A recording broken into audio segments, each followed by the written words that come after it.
عاملين ايه؟ اهلا بيكم في فيديو حصر جديد. تم ازالة كوبري المندرة وتحديدا الجزء اليمين من كوبري المندرة. طبعا شايفين في لسه معدات موجودة داخل الموقع. احنا صورنا مع حضراتكم اثناء ازالة الكوبري، وكان في فيديو هتلاقوه موجود على القناة. وحاليا دلوقتي بنصور بعد فصل الكوبري، الجزء اليمين عن الجزء الشمال. طبعا الجزء الشمال ده اللي جاي من ابو قير والمعمورة وهيكمل على الكورنيش.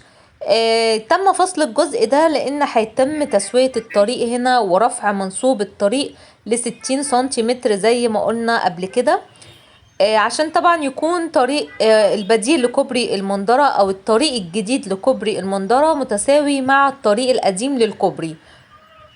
هيتم تكسير الاسفلت القديم للطريق القديم طبعا ورفع منسوب الطريق. وبعد كده هيتم بقى تكملة باقي الحارة التانية اللي هي الحارة الشمال او الجزء الشمال من كوبري المندرة. نفس اللي حصل هنا في الجزء اليمين هيحصل في الجزء الشمال، وهيبقى تم هدم الكوبري نهائيا واستكمال بقى أعمدة مترو اسكندرية في محطة المندرة. شايفين هنا احنا مش عارفين بقى الأسد اللي كان موجود على الناحية اليمين من الكوبري راح فين، بس أكيد تم نقله بعناية شديدة جدا لمكان تاني. لسه في الأسد اللي موجود على الشمال، ده برضو هيتنقل لمكان تاني أثناء إزالة الجزء الشمال من كوبري المندرة. انا عارفة ان في ناس كتير زعلانة للتطوير اللي بيحصل في اسكندرية، لان في ناس اخدة على شكل اسكندرية على شكلها القديم، مش بتحب التغيير. وده برضو يعني ليهم وجهة نظر تحترم، ولكن يعني مع الوقت كل حاجة متهالكة بيتم تطويرها. يعني زي مثلا ما هيتم تطوير ترام الرمل في اسكندرية، برضو الترام قديمة ومتهالكة، وهيتم بقى تطويرها وهتكون أسرع من كده، وهتكون كمان في محطات علوية ومحطات سطحية. يعني في تغيير كتير بيحصل في اسكندرية، فاحنا برضو لازم نكون مع التطوير اللي بيحصل. انا عارفة ان في ناس بتكون متمسكة بشكل اسكندرية على شكلها القديم، بس في اوقات بنضطر ان احنا نطور من اماكن كتير في اسكندرية، لان ده بيحتم علينا.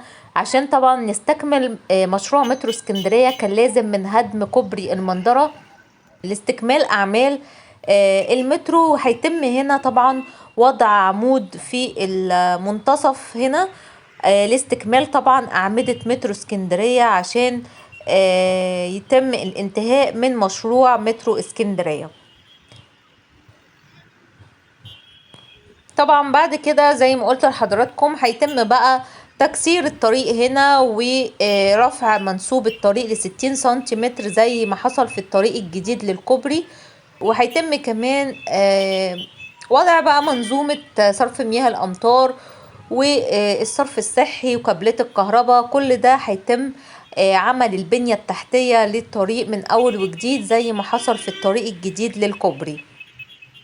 طبعا الطريق الجديد للكوبري شغال معانا، كل اللي جاي من على الكورنيش وعايز يوصل للمعمورة وابو قير او طبعا شارع النبوي المهندس بيعدي من الطريق الجديد ويكمل ل قبلي السكة. وطبعا هو خلاص ما بقاش فيه بقى قبلي السكة وبحر السكة بعد هدم كوبري المندرة. خلاص كده تم الغاء بحري وقبلي السكة. الطريق هنا بقى طريق واحد، مفيش حاجة اسمها قبلي وبحري. زي ما عودنا حضراتكم دايما على الفيديوهات الحصرية وعلى كل الأحداث الجديدة اللي بتحصل في اسكندرية. لو لسه بقى مش مشتركين في القناة اشتركوا في القناة وفعلوا الجرس على الكل عشان يوصلكوا كل جديد. وما تنسوش تضغطوا لايك للفيديو. قناتنا خاصة بكل مشروعات اسكندرية وكل جديد بيحصل في اسكندرية.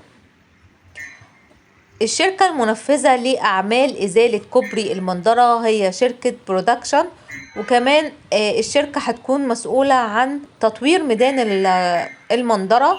بس طبعا حاليا احنا بنتابع أعمال إزالة كوبري المندرة، وكل المعدات اللي موجودة داخل الموقع تبع شركة برودكشن.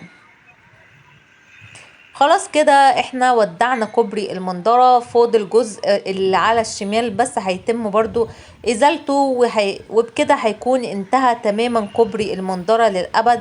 بقى في عداد الذكريات، لو عايزين بقى ترجعوا له وتشوفوا الكوبري في اي وقت هتلاقوا الفيديو موجود على القناة واكتر من فيديو.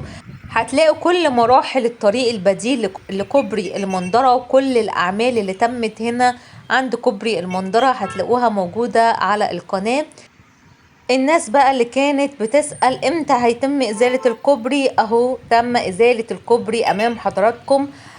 كل الناس اللي كانت منتظرة هدم الكوبري خلاص كده، اللي فاضل مش كتير، خطوات بسيطة جدا ويتم إزالة الكوبري نهائيا واستكمال أعمال مترو اسكندرية في محطة المنظرة. لحد كده خلص الفيديو بتاعنا النهاردة، هتوحشوني جدا جدا لحد الفيديو الجاي. شكرا ليكم ولمتابعتكم، اشوفكم في فيديو جديد، باي باي.